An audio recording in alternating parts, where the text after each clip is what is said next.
Hello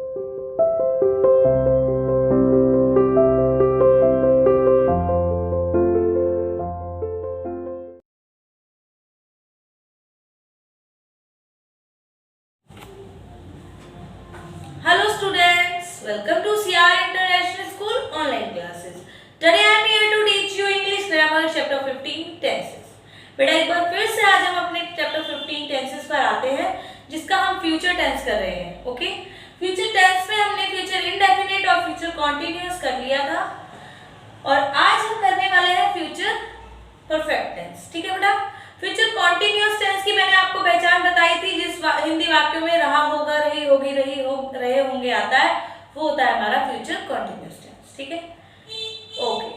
उसमें helping verb verb के साथ आईएनजी लगती है, वर्ब की फर्स्ट फॉर्म के साथ, और helping verb will be, shall be का यूज होता है. क्लियर? यहाँ पर आज हम करेंगे फ्यूचर परफेक्ट टेंस. मीन्स हमारे फ्यूचर में किसी एक परफेक्ट टाइम पे वो काम हो चुका होगा, हमने वो काम कर लिया होगा, तब हम फ्यूचर परफेक्ट टेंस का यूज करते हैं. ओके बेटा, इसकी पहचान क्या होती है? फ्यूचर परफेक्ट टेंस की पहचान होती है जिन हिंदी वाक्यों के अंत में चुका होगा, चुकी होगी, चुकी होगी, चुके होंगे, लिया होगा, दिया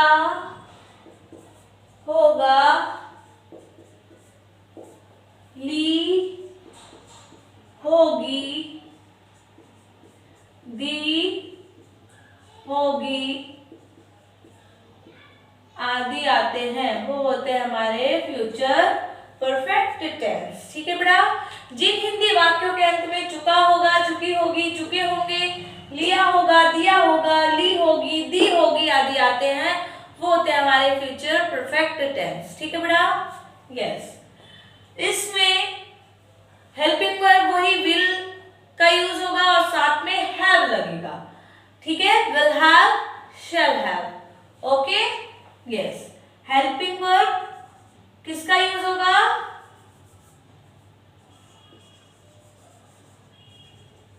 हेल्पिंग वर्ब विल हैव और शैल हैव. ओके, तो अब आपको विल और शैल का यूज तो पता ही रखा है ना? ही, शी, इट, यू, दे के साथ विल का यूज होता है और आई और वी के साथ शैल का यूज होता है. ये मैं 2 बार आपको पहले भी बता चुकी हूँ, फ्यूचर इंडेफिनिट में और फ्यूचर कंटिन्यूअस में.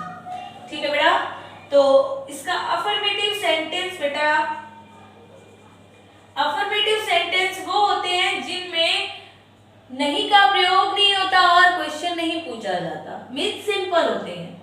ठीक है, तो इसका स्ट्रक्चर क्या होगा बेटा? सबसे पहले subject plus will, shall plus have plus verb की third form plus object plus full stop.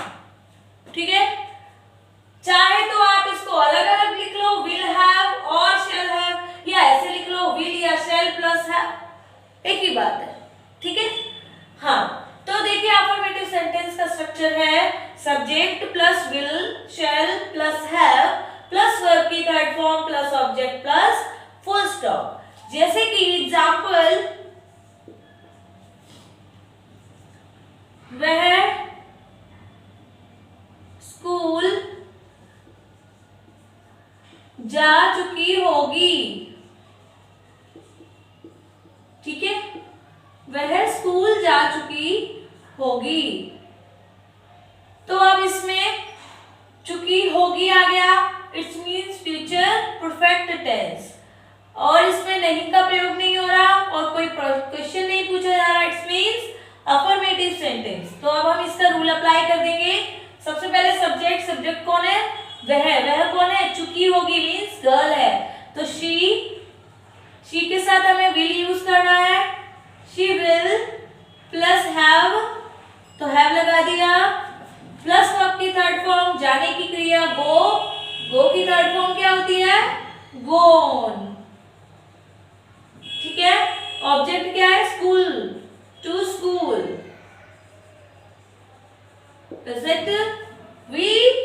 She will have gone to school. क्या वह स्कूल जा चुकी होगी? क्लियर? समझ में आया? ओके, हाँ। अगर होता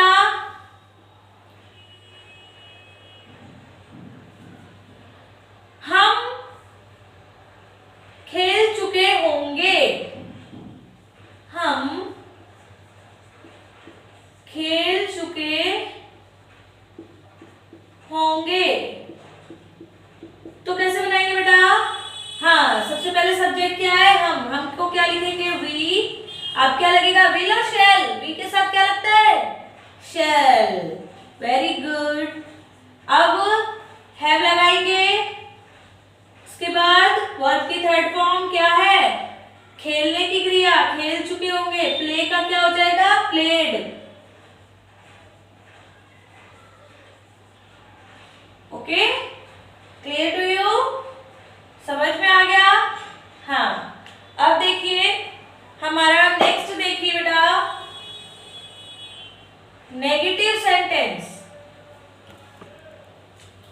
नेगेटिव सेंटेंस जिन वाक्यों में नहीं का प्रयोग होता है वो होते हैं नेगेटिव सेंटेंस। स्ट्रक्चर क्या होगा बेटा? सबसे पहले सब्जेक्ट प्लस विल और शैल,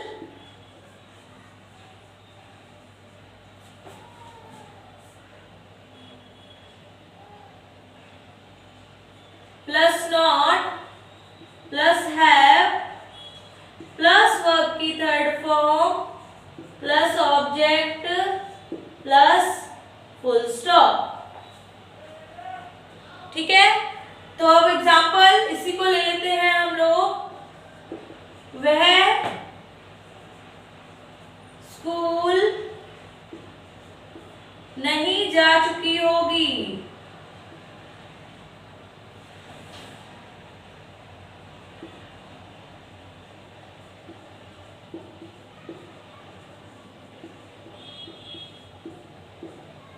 तो क्या लगाएंगे? सबसे पहले सब्जेक्ट कौन है? शी। अब विल लगेगा शी के साथ, उसके बाद क्या लगेगा? नॉट, उसके बाद हैव, उसके बाद वर्ब की थर्ड फॉर्म क्या है? जाने की क्रिया, गो की क्या हो जाएगी? गोन। उसके बाद ऑब्जेक्ट क्या है? स्कूल, तो टू स्कूल। ठीक है, she will not have gone to school. Yes, अब आते हैं इंटेरोगेटिव पे। इंटेरोगेटिव मीन्स प्रश्नवाचक। जिन वाक्यों में प्रश्न पूछा जाता है वो होते हैं प्रश्नवाचक, इंटेरोगेटिव। जिन हिंदी वाक्यों की शुरुआत क्या से की जाती है वो होते हैं इंटेरोगेटिव सेंटेंस। इसका स्ट्रक्चर क्या होता है बेटा? सबसे पहले हेल्पिंग वर्ब विल और शैल, फिर subject plus have, plus verb की third form, plus object, plus question mark. Clear to you? सबसे पहले विल और शैल, फिर सब्जेक्ट, उसके बाद have, plus third form, plus object, plus question mark. Okay, तो अब एग्जाम्पल देखिए, सेम इसी को ले लेते हैं। क्या वह स्कूल जा चुकी होगी? क्या वह स्कूल जा चुकी होगी? तो क्या करेंगे? अब हम विल और शैल का यूज पहले करेंगे। किसके बेस पे? सब्जेक्ट के बेस पे। कौन है सब्जेक्ट? वह मीन्स शी है, यहाँ पर चुकी होगी तो विल लगाएंगे। विल शी हैव, अब हमारा हैव लगेगा, फिर वर्ब की थर्ड फॉर्म गॉन, फिर टू स्कूल। समझ में आया? ठीक है, सिंपल है एकदम। अब देखिए, आपको बता देती हूँ दोबारा से, फ्यूचर परफेक्ट टेंस जिन हिंदी वाक्यों के अंत में चुका है, चुकी होगी, चुका होगा, चुके होंगे, लिया होगा, दिया होगा, ली होगी, दी होगी आता है, वो होता है फ्यूचर परफेक्ट टेंस। इसमें हेल्पिंग वर्ब विल हैव और शैल हैव का यूज होता है बेटा। विल हैव का यूज हम ही, शी, इट, यू, दे के साथ लगाते हैं और शैल हैव का यूज हम आई और वी के साथ करते हैं। अफर्मेटिव सेंटेंस का स्ट्रक्चर होता है, सबसे पहले subject plus will shall plus have plus verb की third form plus object plus full stop. Negative होता है subject plus will shall plus not plus have plus verb की third form plus object plus full stop. Next है interrogative, सबसे पहले helping verb will और shall plus subject plus have plus verb की third form plus object plus question mark. Clear to you? समझ में आया? इसे अच्छे से रीड कीजिए और इसके स्ट्रक्चर को याद करके अपनी नोटबुक में, रफ नोटबुक में लिख कर देखिए बार बार। बहुत इजी है, वेरी सिंपल है। थैंक यू बेटा।